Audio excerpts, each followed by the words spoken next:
Hi everyone, welcome to online lecture 7. Today is going to be all about measurement, so some of it may be a little bit of a repeat of what you've heard before, but let's just go through it all from the beginning to the end so that you're covered on this topic. So the associated reading for this section are chapters 5, 6, and 7 in the Social Research Methods book, and you can also, of course, look at the website. And I do definitely want you to read this article that I'll be posting for you guys. It describes the difference between classical test theory and item response theory. Okay, and we're not going to talk a lot about that, so I want you to look at this article. It's a pretty good explanation of it. And then I'd like you for homework to write a 1 to 2 page summary of this article. And your main goal is to convey your understanding of classical test theory and item response theory. Okay, so don't make it too big a deal, but do go ahead and convey that understanding in your summary. Okay. There are two types of people in this world: those who can extrapolate from incomplete data. There you go. Okay, so let's get into this. What are some of the foundations of measurement? Well, research topics are often abstract, so you must translate them into measurable constructs. And we've talked about this before, right? Operationalization. So this is kind of familiar, but we have to always understand that no measurement is perfect. For example, your weight may be different even on the same scale, right? We could have issues with validity or with reliability, even using the same scale, right? So it may simply be inaccurate. You may weigh 110 pounds and it says 200 one time, and then it may say 150 the next time. Either way, they're both wrong and it's not reliable either. Okay, so let's look at the levels of measurement, right? And this should be kind of familiar too. You have party affiliation, which could be Republican, Independent, or Democrat. So what kind of level of measurement would that be? Nominal, right? Categorical. And we can kind of think of the levels of measurement in a hierarchy. So I'll talk about that, although it's not necessarily my favorite way to do that, and I'll tell you why in a moment. But this is accurate. First of all, you have nominal, where the attributes are only named, and this is considered the weakest. The attributes can be ordered for ordinal. The distance between numbers is meaningful for interval, and the absolute zero exists for ratio. And the reason that I appreciate this is there is truth to it, and there is more powerful analyses and power you have with, a ratio and interval versus a nominal and ordinal. However, I don't like the idea of saying, well, research that uses nominal and ordinal variables is not as valuable or meaningful. I think it can be, and it's just as important to conduct those. Okay. So let's talk a little bit about reliability and validity, and these I'm sure are old concepts to you. So first of all, within reliability, we can talk about the true score theory. And what is that? What it is that it maintains that every observable score is the sum of two components: true ability, or the true level of the respondent on that measure, and random error. So true ability, random error. The true score is essentially the score that a person would have received if the score were perfectly accurate. Okay, so that's the idea of the true score theory. Now, measurement error is comprised of both random error and systematic error. Okay, so systematic is when something happens across the board. Random is basically when something happens by chance, when you just have noise that's added to a measure and obscures the true value. And then what about bias? What's bias? Well, it can be the result of any factor that leads to an incorrect estimate. And it can, in measurement of bias, can either be systematic or consistent or random. In either case, when bias exists, the values that are measured do not accurately reflect the true value. Okay. So how do we reduce measurement error? You can pilot test instruments, right? I just finished running a pilot test for an instrument on malingering that I'm trying to move forward, and the pilot test did reveal some really interesting findings and really will, I think, help me get my measure to be a little more reliable and valid. Okay, when using observers as data collectors, make sure they are trained, okay? Double check the data. And that can be, you know, when you get data, depends how you get data back. If you have to data entry, I always say, you know, double enter your data or have people work in groups or those sort of things. Double checking the data as well, just making sure that everything, you know, even once you have your data entered, does everything make sense? Use statistical procedures to adjust for measurement error. That's always a possibility. And you can triangulate by combining multiple measurements. And essentially what we mean here is don't just get at depression with only the Beck depression inventory, but look at another measure as well. Maybe look at a few and try and see what they're all telling you together. Okay. So what about theories of reliability? Okay, so reliable means a measurement is repeatable and consistent.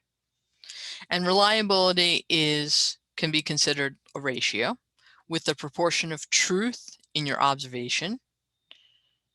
It is determined using a group of individuals, not a single observation. It has a variance in standard deviation. And the higher the correlation, the more reliable the measure. Okay, so if you're looking at two measurements, let's say over time, just for fun. And what you want to see is the variability that they demonstrate, right? Variance and standard deviation, and how well they are associated with each other. And you're hoping for a higher correlation. Okay.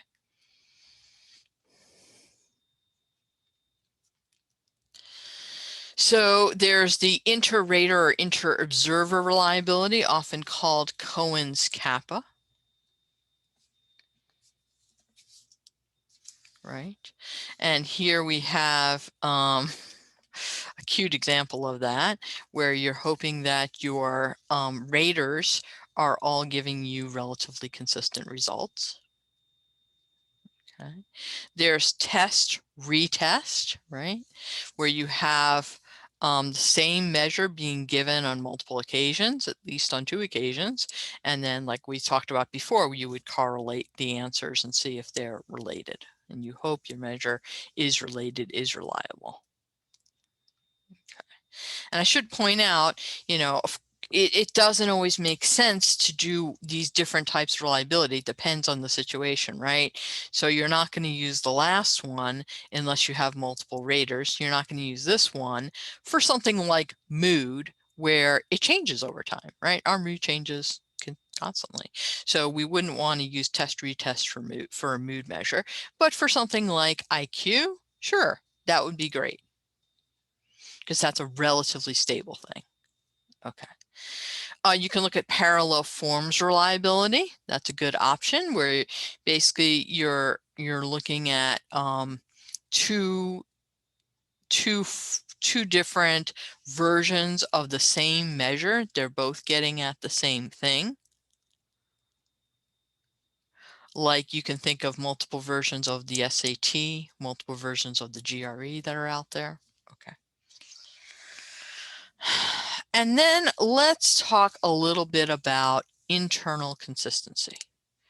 We could have an average inter-item correlation, where you use all of the items on your instrument that are designed to measure the same construct. And then you compute the correlation between each pair of items. Okay. So you're looking at just between items. That one's okay. I kind of like average average item total correlation a little better, where you're looking at the total score for the items and you treat that in analysis like an additional variable. Split half reliability, that's a good one, where you randomly divide into two sets all the items that measure the same construct. You administer the entire instrument to a sample. You calculate the total score for each randomly divided half of the measures, and then you simply look at the correlation between the two. And then there's Cronbach's alpha, where you kind of think of it as the average of all possible split half correlations. That's actually kind of a strong way to do things. It's probably the one you see reported the most in the literature. So there's a way that you can feed in all of the different items, and then it splits it all possible ways and looks at all the different correlations and then kind of gets you the appropriate average, if you will. Okay. All right, so now let's turn our attention a little bit to validity. We've talked about operationalization in the past. It's the act of translating a construct into its manifestation. For example, translating the idea of your treatment or program into the actual program, or translating the idea of what you want to measure into the real measure. The result is also referred to as an operationalization. That is, you might describe your actual program as an operationalized program. Okay.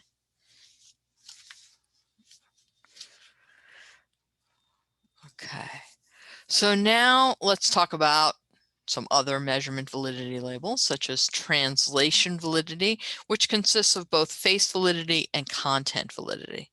Face validity, does it look valid on the face of it? Does this measure of depression actually, look like it's measuring depression, or does it look like it's measuring mechanical ability? Okay. Content validity is where you dig a little bit deeper and you're looking at the operationalization against a relevant content domain. So you're actually looking more specifically at the items and making sure they kind of cover the domain. You might compare your items for depression to an item to the DSM-5, for example. Okay. Next, we have criterion-related validity. Okay, this time we're going to look at the validation of a measure based on its relationship to another independent measure. So, for example, predictive validity. This time you're trying to see if your measure is able to predict what it theoretically should be able to predict. Does the GRE predict GPA in grad school?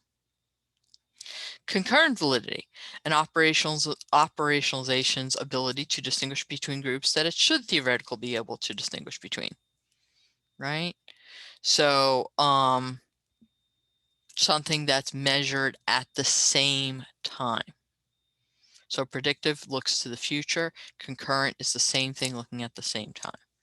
So, I mean, this is a weird example, but if you took the GRE right now, does it correlate with your GPA? Okay. Convergent validity.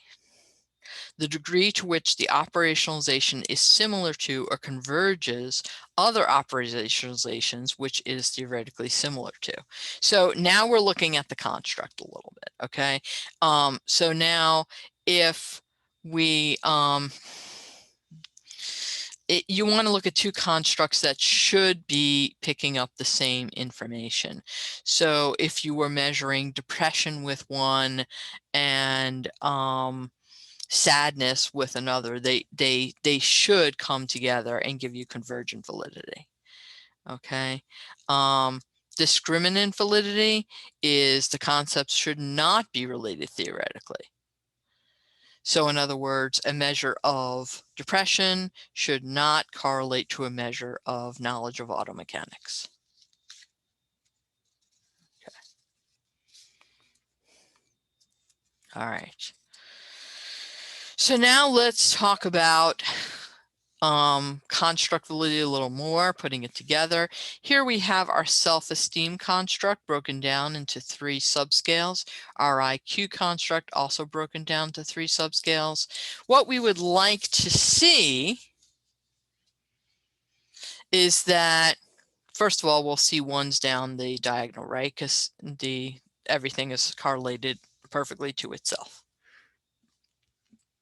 Next, when we look at the self-esteem constructs, this is kind of nice that they're not the same, but they are related to each other.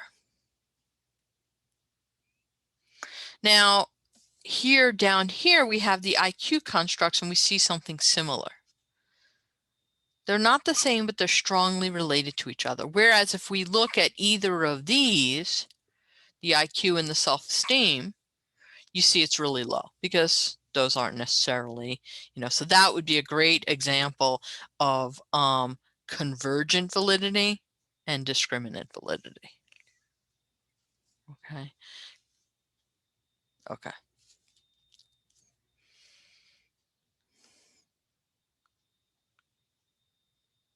Oh, okay. What are some threats to construct validity? Inadequate preoperational explication of constructs. So we fail to define what you mean by the construct before you translate it into a measure or program.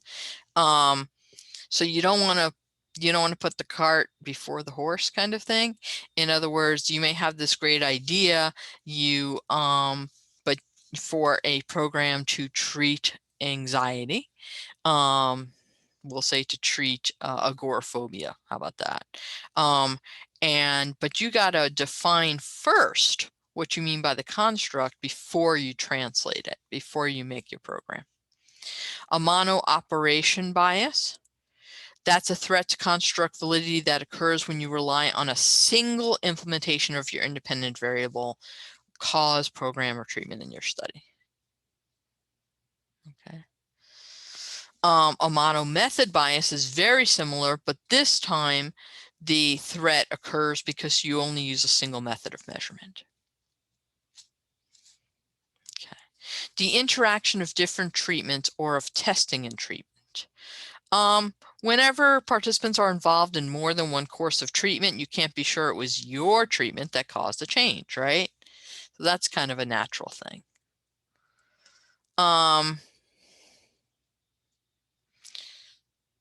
And in terms of testing and treatment, sometimes we know this too, that sometimes when you're tested, the act of being tested itself can cause a participant to change. Okay. Restricted generalizability across constructs. So let's say, is spending money on fun things the same as spending money on bills? Well, not really. And so the two constructs are kind of different, so generalizing is a bit restricted. Confounding constructs and levels. Is spending $5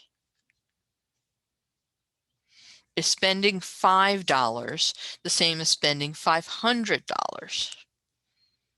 The $5 bill, the $5 and $500 categories are levels of the construct spending. A different level may have a greater or lesser effect on the DV, on the dependent variable. Okay, so these are all potential threats.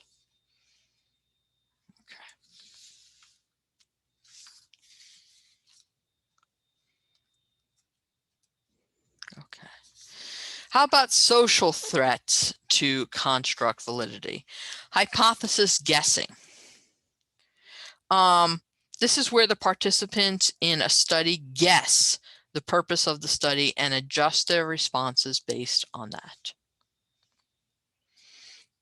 Okay, so the more sophisticated your participant is, or the more that they're curious about what you're doing, the more this can actually be a problem. Okay, evaluation apprehension. When the act of being evaluated or tested causes anxiety in participants, thus altering their natural performance or behavior. And researcher expectations. A researcher can unconsciously and subtly influence the behavior of participants with body language, appearance, etc.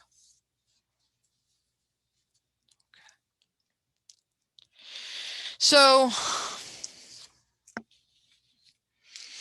here is some information about reliability and validity. So this one's reliable, but not valid. This is when you know you're 110 pounds, you hop on your scale and it consistently says 160, 161, 159, that sort of thing. So it's reliable, it's consistent, but it's not accurate. This one is neither reliable nor valid. You're getting numbers all over the place, every time different, and none of them correct. This is both reliable and valid. You're getting both consistent results that are accurate, on target. Now this one is supposedly valid but not reliable, and I'm not convinced about that. I see the picture, they're kind of saying it's all over the place, but they're all, I guess, equally valid. I don't know. I'm not convinced about that one. So if we can talk about that a little more in class and decide if that's actually a thing. Okay. So here are some certain things you can take away and think about and go forward with. Why are reliability and validity in our measurements important? How does test-retest reliability work? And is it better to administer just one measurement of a construct? Why or why not? Okay, so kind of some takeaways. All right. So now we're going to switch gears a bit and talk about foundations of scales, tests, and indices. Okay. 3 approaches for measuring a construct. Scales. They measure abstract concepts like attitudes. Tests measure some ability or knowledge. And indices which combine several measures to estimate a more complex construct. Okay.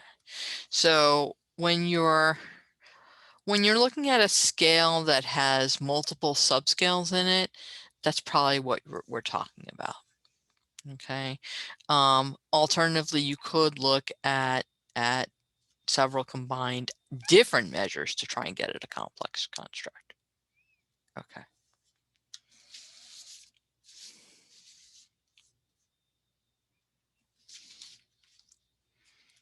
Okay. So when we get into scaling, we're going to talk about the concept that it involves the construction of an instrument that associates qualitative constructs with quantitative metric units. Okay, so you're trying to turn something qualitative into something quantitative. Again, it really sounds like operationalization because it's similar, okay? But now we're applying it to the construction of an instrument. So we're going to talk a lot more about these, but these are some unidimensional scaling types. There's Thurstone or equal appearing interval scaling, Likert or summative scaling, and Gutman or cumulative scaling. So just to give you a flavor for them, the Thurstone is a class of scaling methods that were designed to yield unidimensional multi-item scales. Okay, interval level multi-item scales. Likert or summative scaling. The items are assigned interval level scale values and the responses are gathered using interval level response format. Now, some people really feel that Likert should be considered ordinal, and I just share that with you. I just put that out there. Gutman or cumulative scaling is a method of scaling in which the items are assigned scale values that allow them to be placed in a cumulative ordering with respect to the construct being scaled. Like I said, we'll talk a bit more about these. Okay. So let's start with some general issues in scaling. So we're trying to get the assignment of objects to numbers, according to some rule. And you can kind of look at this example here.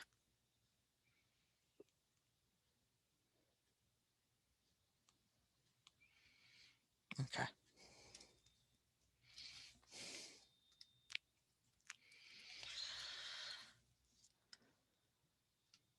Types of scales. So we have a response scale, a sequential numerical response format, such as a 1 to 5 rating, a dichotomous response, 2 possible options, true, false, yes, no, or an interval response scale, measured on an interval level where the size of the interval is meaningful. And that's kind of why I shared that about the Likert scaling. You know, if you had a Likert scale from 1 to 5, from very much disagree to very much agree, you could argue that the very much disagree to the disagree might be a different length, different distance than disagree to neutral. And that's why some people claim ordinal. But we generally in psychology, at least in clinical psychology, treat it as interval. Okay.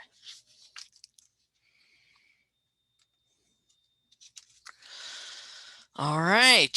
So let's look a little bit more at differences between scaling and response scales. Scaling, we can look at the idea of results from a process of assigning numbers to objects, whereas in the response scale, it's used to collect the response for an item.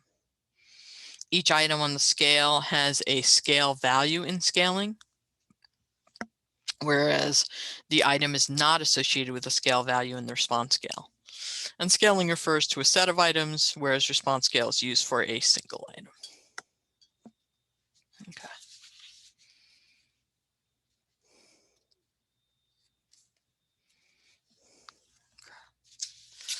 So let's talk a little bit about the purpose of scaling.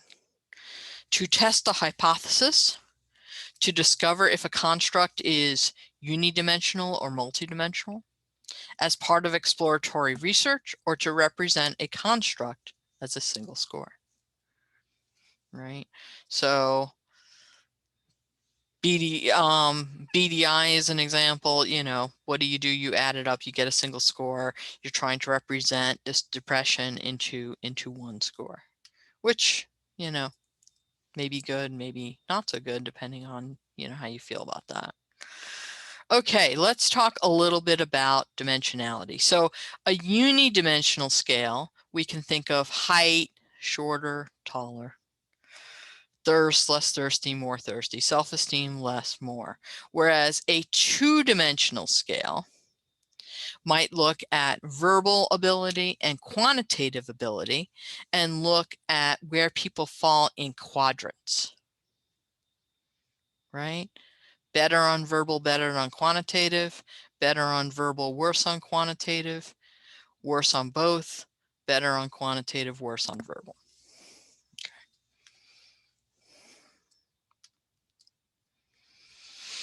We can also increase and have these three here. Here we have activity, evaluation, and potency. And a semantic differential is a scaling method in which an object is assessed by the respondent as a set of bipolar adjective pairs. Okay. So you can have your respondent choose between these different pairs here. Okay.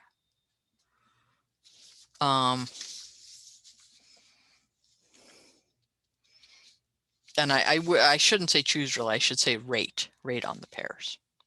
Okay. All right. So unidimensional scales are easier to use and understand. right? We kind of like our unidimensional scales. You can use it when your measuring is unidimensional in reality, or if the concept is not unidimensional, the scale will probably not measure the concept well, and you need to choose a multidimensional approach.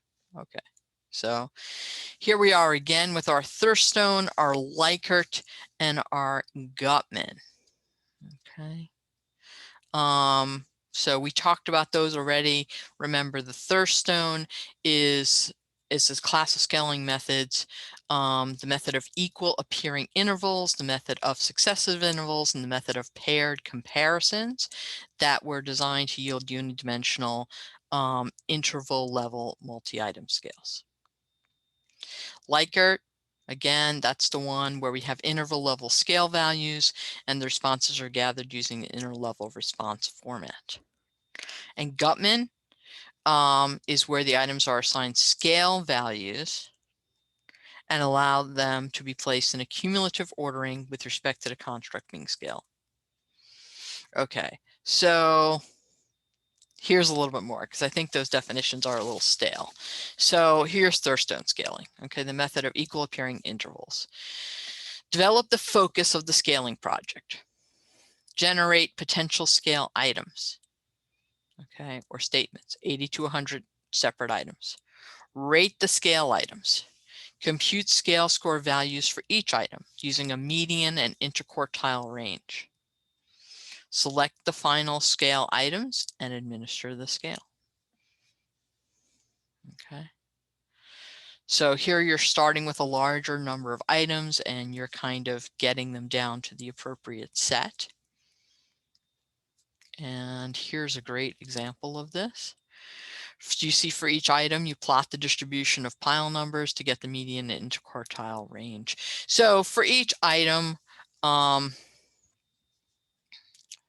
me just, okay, so for each item, what you're doing is you're plotting a frequency type number.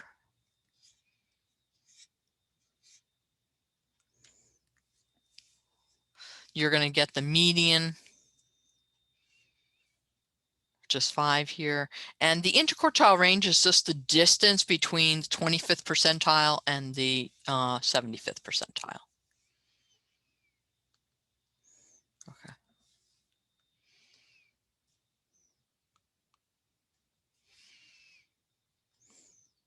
Okay.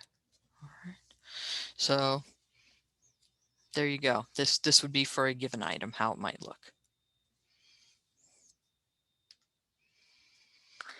Okay. Likert. Once again, you define the focus. Generate the items on a 1 to 5 or 1 to 7 agree to disagree response scale. I will just share that while that is true, some people do prefer even scales, 1 to 6, 1 to 4. And the reason for that is you force people to stay away from that neutral that's often in the center. But anyhow, that's a different story. Okay, so you generate the items on the 1 to 5, 1 to 7 agree, disagree response scale. You have a group of judges rate the items, select the items by computing inner correlations between all pairs of items, and then you administer the scale. Okay, a forced choice response scale is a response scale does not allow for a neutral or undecided value and would have an even number of options. And a reversal item is when you put something in the reverse direction. So in other words, I am very happy would be one item. I am very sad would be another item. Notice how they're in the reverse direction, so you'd have to reverse score those items. Okay.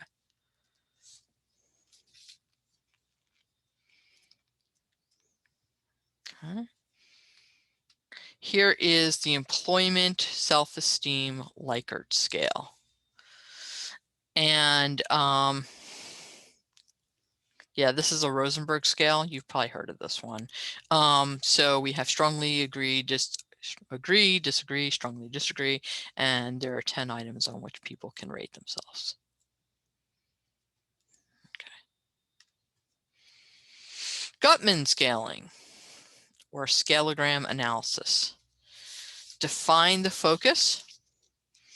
develop the items, have a group of judges rate the items, develop the cumulative scale, and administer the scale. Okay.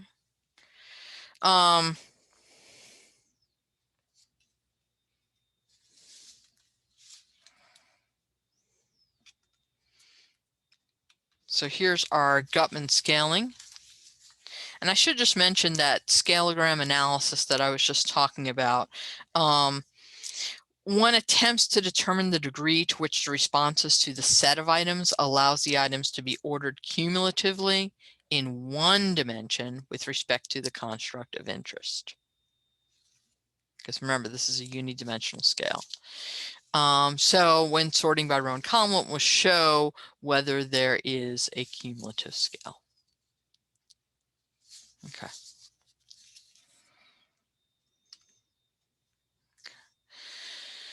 Tests. All right, let's talk a little bit about tests. A test is a measure designed to measure a respondent's skill or performance or knowledge. History of testing goes way back to 2200 BCE, and the key for a good test is reliability and validity.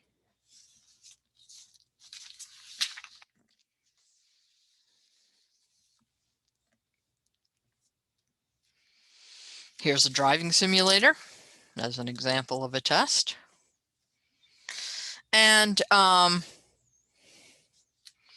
let's talk a little bit about this concept of validity, reliability, and test construction. So factor analysis, you may have heard of this before. A multivariate statistical analysis that uses observed correlations as input and identifies a fewer number of observed variables known as factors that describe the original data more efficiently. So almost any time you're developing a new scale, you would want to run, depends on the scale, I guess, but typically you might want to consider running a factor analysis, which will put like items together. So if you're considering the subdomains of a construct, and you look at your big 100-item questionnaire or test, I should say, and you want to pare it down to the different pieces that actually go together. So think of IQ, think of an intelligence test, and how you might want to be able to separate the verbal items together, the quantitative items together, etc. Consequential validity. The approximate truth or falsity of assertions regarding the intended or unintended consequences of test interpretation and use. We've talked about test, retest reliability, and remember we were testing it before, after, looking at the correlations between your two test times. And item analysis is the correlation of a particular item with the total subtest or test score. Okay, and here's a great example of a silly test. For a fair selection, everybody has to take the same exam. Please climb that tree. Okay, so sometimes the same test doesn't work for everyone.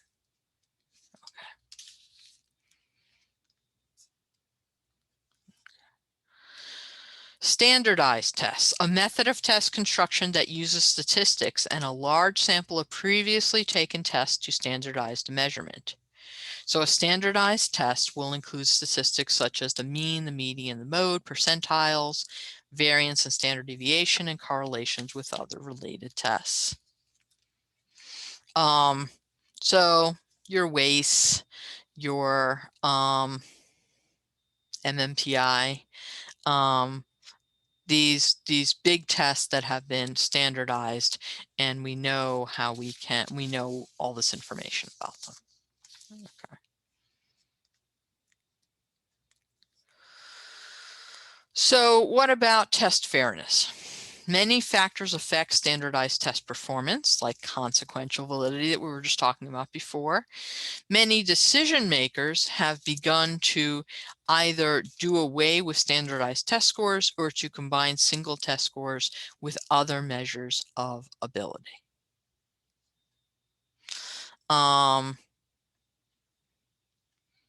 Yeah. I mean, you probably know someone, I do, who does not perform well in standardized tests. I was fortunate and usually did, but I know, you know, people who don't, who just don't think along those same lines. So you have to really take these things into account when you're talking about a standardized test, when you're talking about using one of those.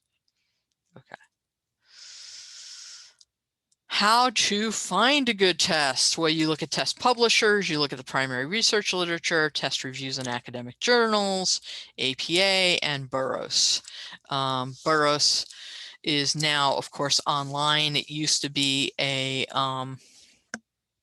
large set of books that you would look through and be able to find information about the different tests, such as reliability, such as validity, those sort of things. Okay, indices.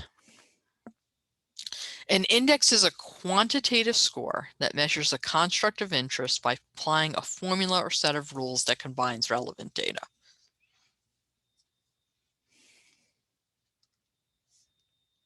Sorry, okay, that was weird. So here's some examples. The Consumer Price Index, socioeconomic status, a Duncan socioeconomic index, right? So kind of makes sense that we're applying a set of rules that is combining data. Maybe we're more heavily weighting certain factors in our SES index, right?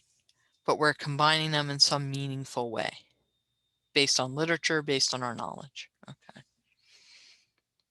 So in constructing an index, you conceptualize the index, you operationalize and measure the components, and then you develop the rules for calculating the index like we just talked about with a weighted index. Right? You might not weight everything equally. Okay.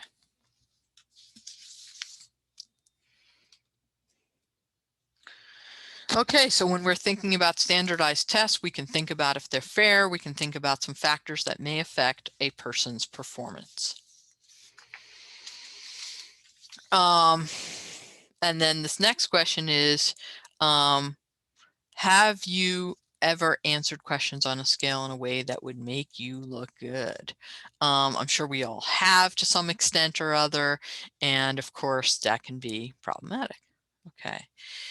Now let's talk about survey research. This is probably the topic we know the most about, or maybe. A measurement tool used to gather information from people by asking questions about one or more topics. We can use questionnaires. We can use interviews. A mail survey, right? A paper and pencil survey that's sent to respondents through the mail. A group administered questionnaire. We administer in a group setting, like in a classroom. Household drop-off survey. This is a paper and pencil survey that's administered by dropping it off at the respondent's household and picking it up at a later time or having the respondent return it directly. It's nice to have that direct personal contact with the respondent while also allowing the respondent the time and privacy to respond on their own. Point of experience survey, a survey that's delivered at or immediately after the experience that the respondent is being asked about, such as the customer satisfaction surveys we've all received. Email survey, any survey that's distributed to respondents via email. You can either, well, you can embed it in the email message, or it can be transmitted as an email attachment, or even providing a link. And web survey, of course, is one that's provided over the internet. A dual media survey is a survey that's distributed simultaneously in two ways. So let's say you distribute a survey to participants as an attachment they can print, complete, and fax back, or they can complete directly on the internet. You can describe this as a dual media survey. So, and there's advantages and disadvantages to the dual media survey. You are giving people an opportunity to respond multiple ways, which is always a good thing, probably will increase your response rate. Downside of the dual media survey is simply that, well, now that you've given them different ways to respond, you don't know if that might influence their responses.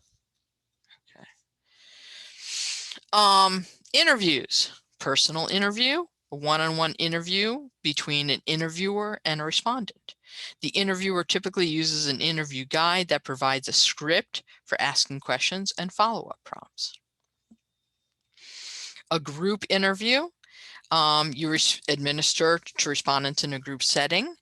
A focus group is kind of a little more structured form of a group interview where you might be focusing on a particular topic, and you're sort of guiding it. I wouldn't go so strong as to say you're leading a focus group, but you are guiding them to stay on topic. Telephone interview over the telephone, right? Okay. This is kind of an interesting piece about selecting the survey method, and you know, it's not too outdated. So it's not bad in terms of, let's just look at one, for example. Are visual presentations possible? Sure, sure, sure, sure, sure. Not over the phone, but yes. Are long response categories possible? Well, in email, probably yes now, I'd say. I think you can allow for that. And I would definitely say you can allow for long response categories in probably a focus group as well. Personal interview, probably, yeah. So they have some question marks there. I think you can probably do it. Let's look at this one. Is privacy a feature? That's a good one. Not for group, not for drop off, and not for a focus group. I mean, I think there are ways with the drop off one, you know, where at least you can, like, if you, let's say you have them, you drop it off and then it's all anonymous and they mail it back, you know. So that's something where you can still protect privacy a bit, but yeah, I get it. It's not totally private. So I invite you to look at this a bit more if you find it interesting, maybe something you're considering for your dissertation as to which way you want to go here. Okay. A little bit more on that.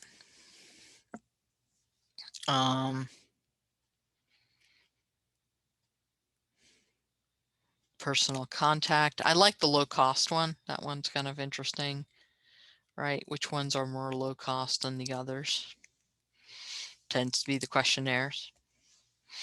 But, you know, anytime you do anything in a group setting or online, you're decreasing your cost of personnel, of whatever, but then you don't get that nice personal contact that you would more likely get in another scenario. So there's always a trade-off.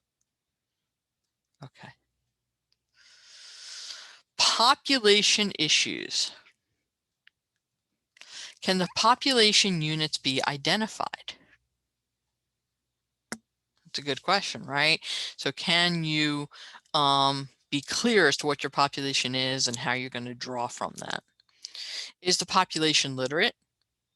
Are there language issues? Will the population cooperate? And what are the geographic restrictions?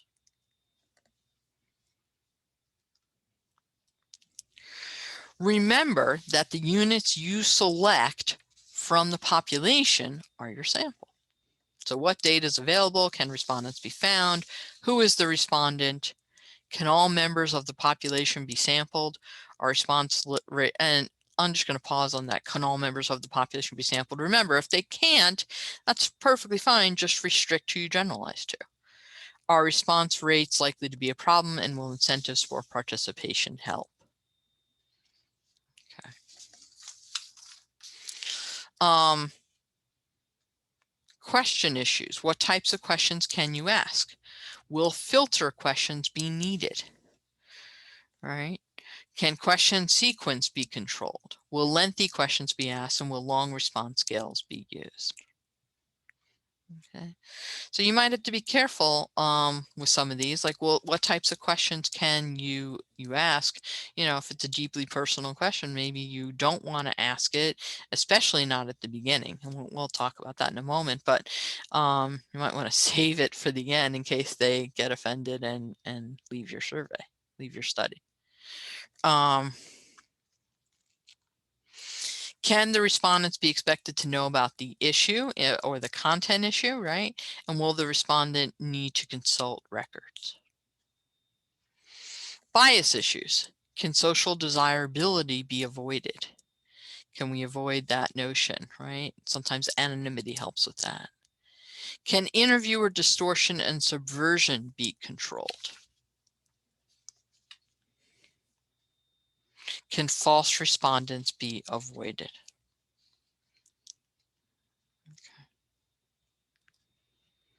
Administrative issues. There's costs, facilities, time, and personnel. Survey design. Okay. So be specific about the purpose. Focus on what you need to know. Determine how you will analyze the data. And is there an existing survey available for use? Right? It's always nicer if you already have something out there. You don't have to create your own. You don't have to worry about if your measure will be good enough. Writing questions. Determine question content, choose a response format, and figure out how to word the question. You can have a structured question, which is closed-ended. Respondents might mark an existing answer, or an unstructured, which is open-ended, and respondents create their own answer.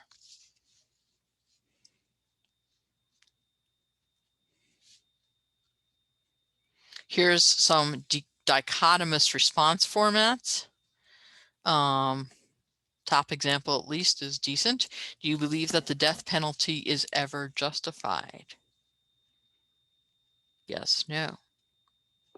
Interesting. I don't know. This feels like you might not want to.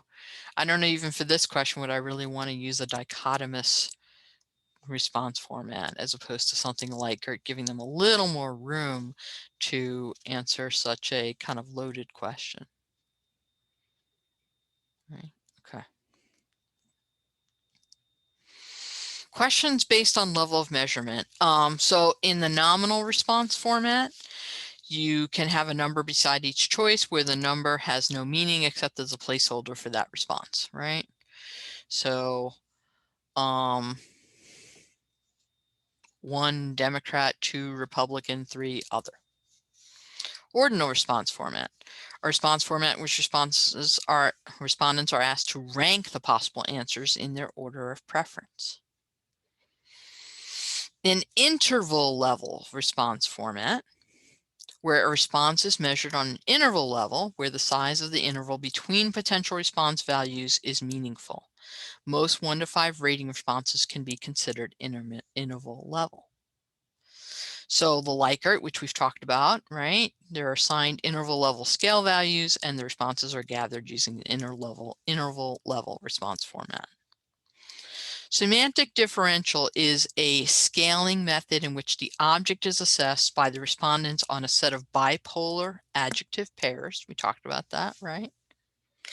And the cumulative or Gutman scale is the method of scaling in which items are assigned scale values that allow them to be placed in a cumulative ordering with respect to the construct being scaled. Okay.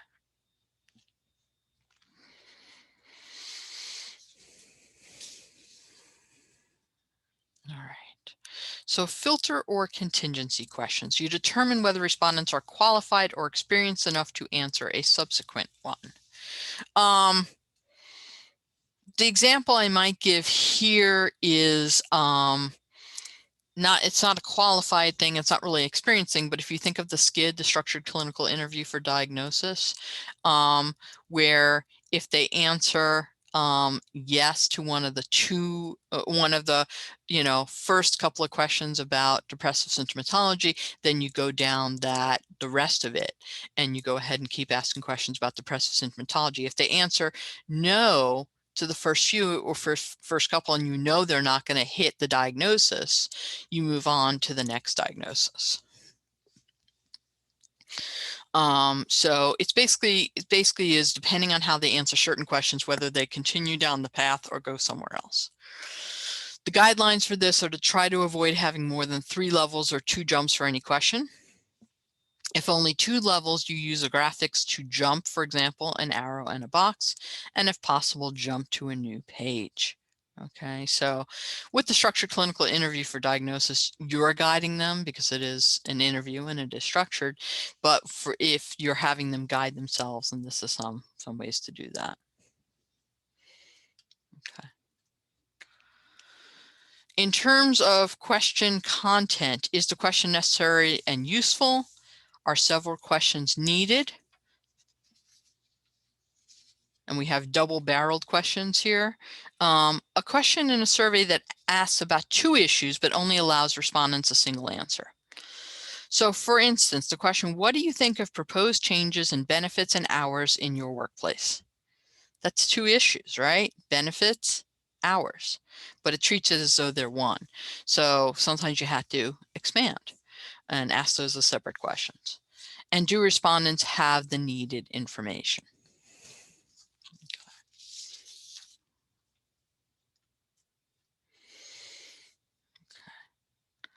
Does the question need to be more specific? Is the question sufficiently general? So I know those are in contrast, but you have to think about both of those.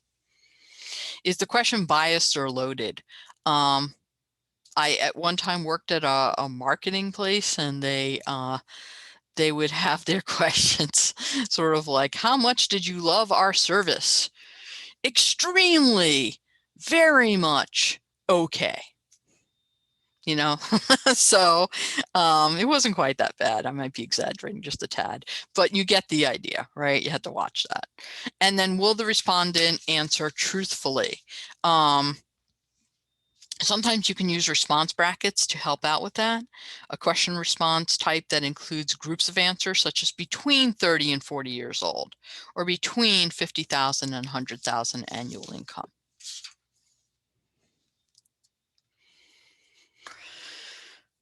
Okay, so let's talk a little bit about response format. This is the format you use to collect the answer from the respondent. It could be structured, such as fill in the blank, check the answer, multi-option or multi-response, or a single option. Unstructured allows the respondent to determine the response. Okay. And for question wording, can the question be misunderstood? What assumption does the question make? Is the time frame specified? How personal is the wording? Is the wording too direct? You know, and going with like, can the question be misunderstood, along with this notion of allowing the respondent to determine the response.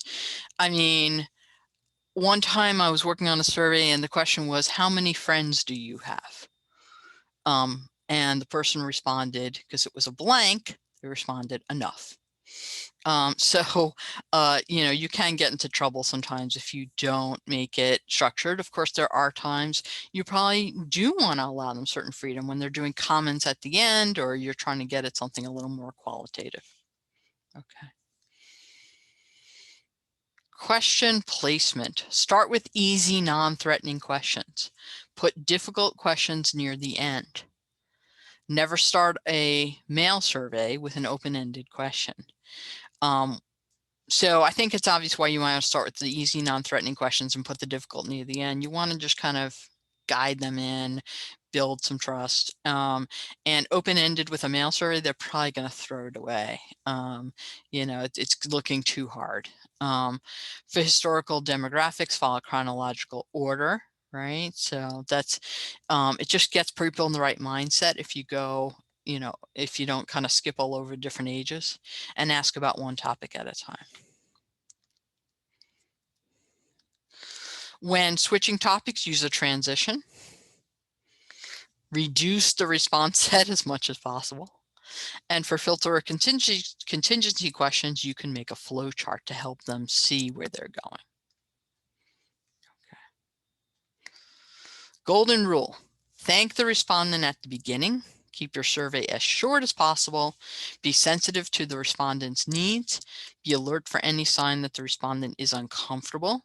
Thank the respondent at the end, and assure the respondent that you will send a copy of the final results. That last one is, of course, sometimes limited. You have to think through what you can actually send them. Sometimes you can send them the paper, the published paper in the end. Okay. For interviews, interviewers typically use a type of questionnaire instrument as the script for conducting the interview. That it might include both structured and unstructured questions, and incorporates questions for the interviewer to answer regarding his or her observations.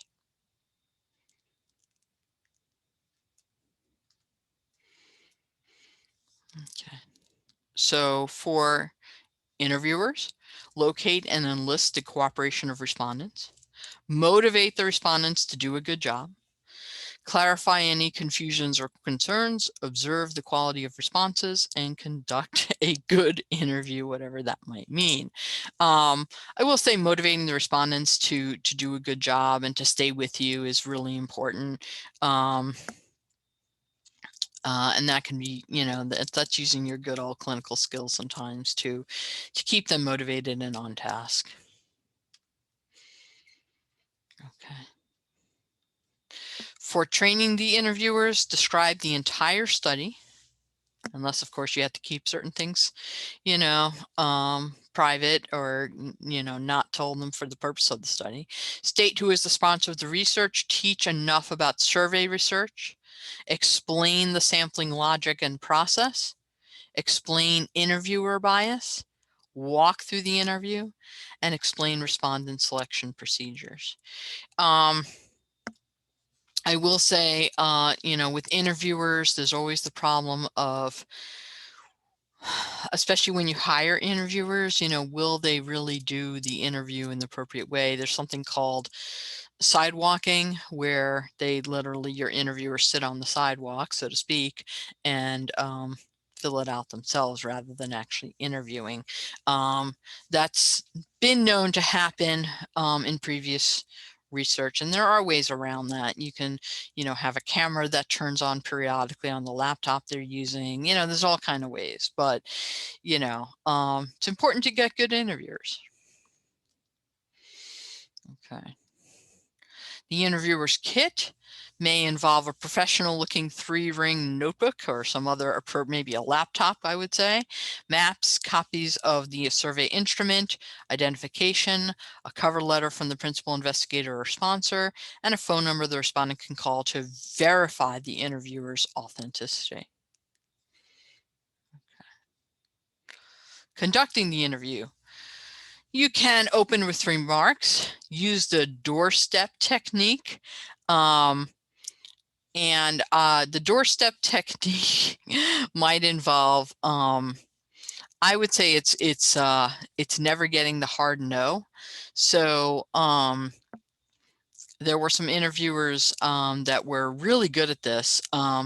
Basically what you do is, you knock on the door, person's about to, if the person's going to say potentially yes, you can kind of, push forward a little bit, not literally, but, kind of try to guide them to the yes. But if they're about to say no, if they're like, well, I'm really busy, and now that I think of it, and it's looking like a no, you can kind of be like, okay, it's not a good time. That's fine. I'll be back in no time. Okay, thank you. Bye. That sort of thing. Try to avoid the hard no. So you provide an introduction, you explain the study, you ask questions, or let them ask questions, I should say. Use the questionnaire carefully but informally.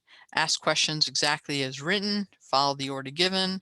Ask every question and don't finish sentences. That's a tough one, right? You have to let them, don't guide. Don't give them the answer. Okay. Obtaining adequate responses, the probe. So how can you do that? A silent probe, the best I can do for you. Overt encouragement, elaboration, ask for clarification, you can repeat, those sort of things. You want to record responses immediately and include all probes used. Then concluding, you want to thank the respondent, tell them when you expect to send results. Don't be brusque or hasty at this point, and immediately after leaving, have the interviewer write down any notes about how the interview went. Okay. So in terms of this piece, some things to consider. What about paid surveys? Will paying respondents affect their response? And how can probes be used to encourage more detail from a respondent? So something to think about. I know for a lot of you, you do already have your data collected, so this is sort of a non-issue, but it's interesting to think about if you ever do future research or are involved in research. Okay, so the last piece, and I know this is a long lecture, but this is the last piece of it, is a brief introduction to meta-analysis. Okay. Let's talk about meta-analysis a little bit. Your next lecture will be shorter. Okay, let's talk about how meta-analysis works and why perform a meta-analysis. Okay.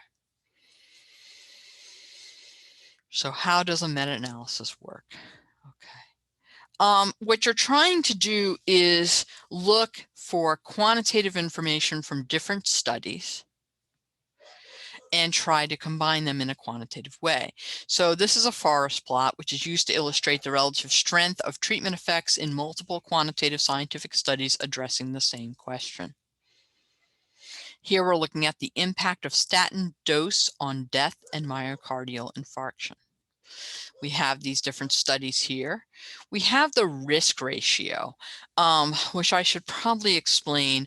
Basically, you can think of it as are we decreasing or increasing the risk of death or of myocardial infarction? So are we increasing or decreasing the risk? So numbers less than 1, especially I wish they gave, well, here they give the confidence intervals here. Numbers less than 1 that don't cross 1 indicate a decrease. Numbers greater than 1 that don't cross 1 indicate an increase, a significant increase, or, and numbers right around 1 or that cross 1, you don't know. Okay, so here we have some numbers: 0.84, 0.86, 0.80, 0.89, 0.85, and you can see that these are graphed here in the boxes. The boxes also indicate the relative weight of the study. Okay. And we're weighting them kind of on how well their confidence interval did, like how accurate, how precise we're getting. Okay. Here are our p-values, and again, you can see which ones cross and which ones don't cross the 1. Okay.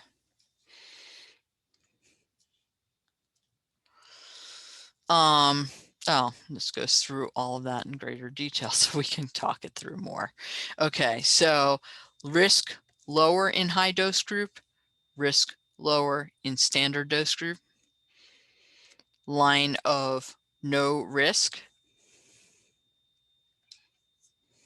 Okay, so this was, sorry, this was comparing a low dose to a standard dose. So as opposed to comparing, yeah, as opposed to, I thought it was initially comparing if we're decreasing or increasing the risk by giving a statin. It's actually comparing low dose and high dose and regular dose. So you can see which side of the line we fall on. This is the line of no effect. Like I said, the 1.0 risk of death or myocardial infarction is the same in both groups.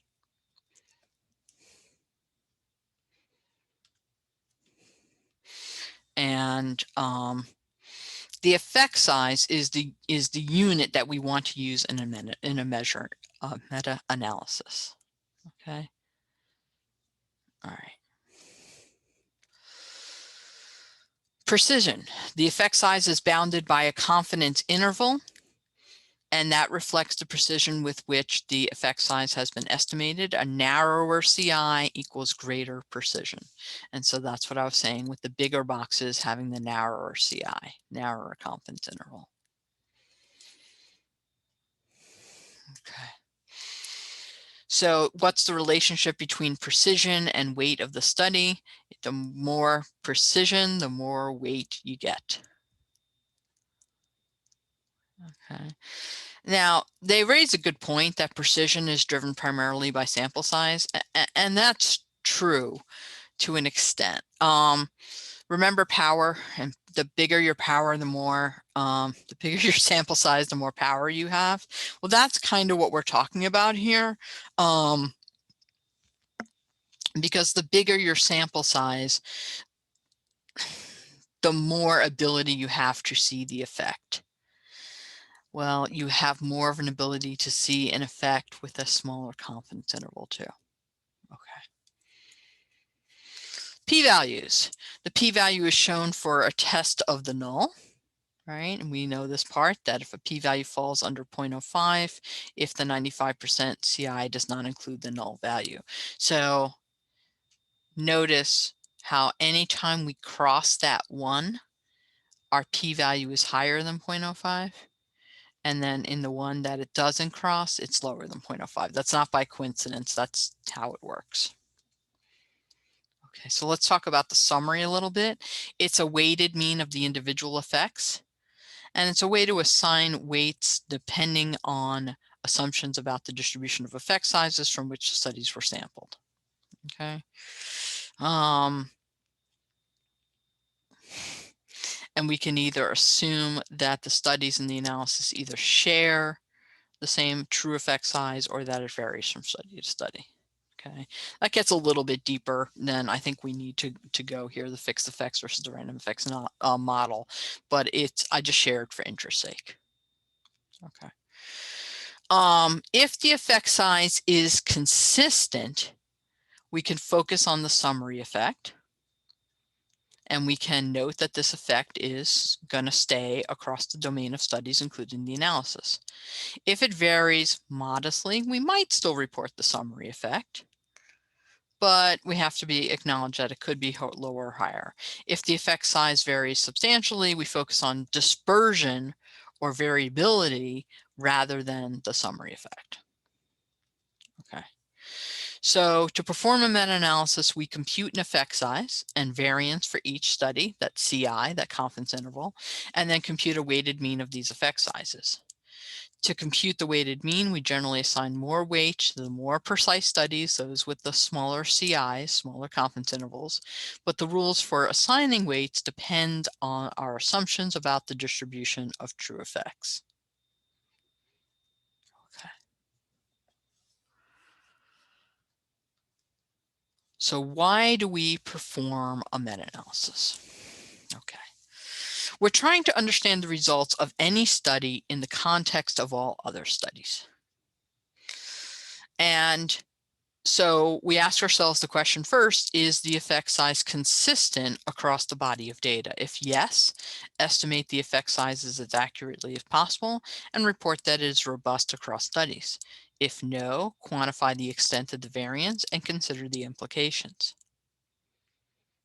Okay. So that's our goals if we're doing any kind of synthesis or combination or aggregating our information about results, different studies. We could do a narrative review, which is a qualitative approach that summarizes the conclusions of others into a narrative about the effects of interest.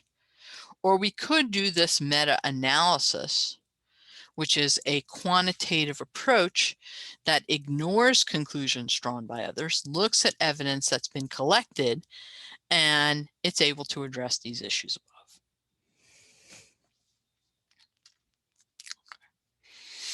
Statistical significance of results. Okay. So in a narrative review, we're going to look at the p-values from individual studies. We're not going to be able to combine those. And so we just deal with them as discrete pieces of data versus a meta-analysis where we work with effect sizes from each study That allows us to combine the effects, and we evaluate the statistical significance of the summary effect. Okay. Now, the point that they're trying to raise here, and you can see they're kind of pro-meta-analysis here, is that they're saying it's misleading to base conclusions on statistical significance from each study because the p-value is driven by effect and size. So p-values are good, but you've probably noticed as you've been reading just literature in general that there's more of a bias happening, or more of a trend happening towards effect sizes. And that's because effect sizes are what they say they are. They actually don't just tell us whether it's significant or not, but gives us the actual size of the finding. Okay, so studies might not be statistically significant because of small sample sizes and low statistical power. Okay. So clinical importance of the effect. Okay. In a narrative review, the point of departure is p-values reported in studies. Review will focus on whether the body of evidence allows us to reject the null. And p-values, as I was just saying, can only tell us that the effect is not zero. And there's no good mechanism for discussing the magnitude of effect versus the meta-analysis, where the point of departure is the estimate of the effect size for each study. That's like your starting point. And clinically relevant, because if you need to make decision whether to employ a treatment or not, you want to know about the magnitude of the effect that the treatment has. Okay. Consistency of effect sizes across studies. The implications are different for a drug that consistently reduces the risk of death by 50% versus a drug that does this on average. Okay, so narrative. No good mechanism for assessing the consistency of effects. It's based on p-values, so you can interpret non-significant results to mean there is no effect. Okay, and here's their point in this next part. A small p-value could mean a large effect size, or it could mean a small effect size from a large study. So if you have 1 million people in your study, you can test anything and it's pretty much going to come out significant. Doesn't mean your effect size is big, but your p-value will be small. Okay. And then they say a large p-value is a small effect size or a large effect size and a small study. So yeah, that's the problem there with p-values, okay? Because they're just so influenced by sample size. Whereas with the golden meta-analysis, we work with effect sizes to determine whether effect sizes are consistent across studies. We apply methods based on statistical theory to allow that some observed dispersion is due to random sampling variation rather than differences in true effect size. We apply formulas to partition the variance into random error versus real variance. Okay. So some summary points. Since the narrative review is based on discrete reports from a series of studies, it provides no real mechanism for synthesizing the data. By contrast, in a meta-analysis, we introduce two fundamental changes. First, we work directly with the effect size from each study rather than p-values, right? So we know size of the effect, not just whether it's significant or not. And second, we include all of the effects in a single statistical synthesis. This is critically important for the goal of computing and testing a summary effect. Meta-analysis also allows us to assess the dispersion of effects and distinguish between real dispersion and spurious dispersion. So what's real variability and what's just there. Okay.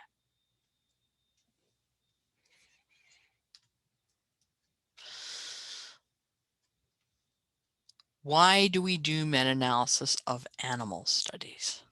Preclinical studies are performed to inform human health. Used in preclinical research to assess the quality and range of evidence, identify gaps in the field, assess for publication bias, try to explain discrepancies between preclinical and clinical trial results, inform clinical trial design as a hypothesis generating tool. Used in clinical research to provide summary estimates to inform clinical practice. So just some rationale there for why we actually want to do that, or why one might want to do that. Okay, so that is all I have for you on measurement. I know it was a big topic, so thanks for sticking with it. And the next, like I said, the next one will be shorter. And that's all I have for you guys. So be well, and I'll talk to you soon.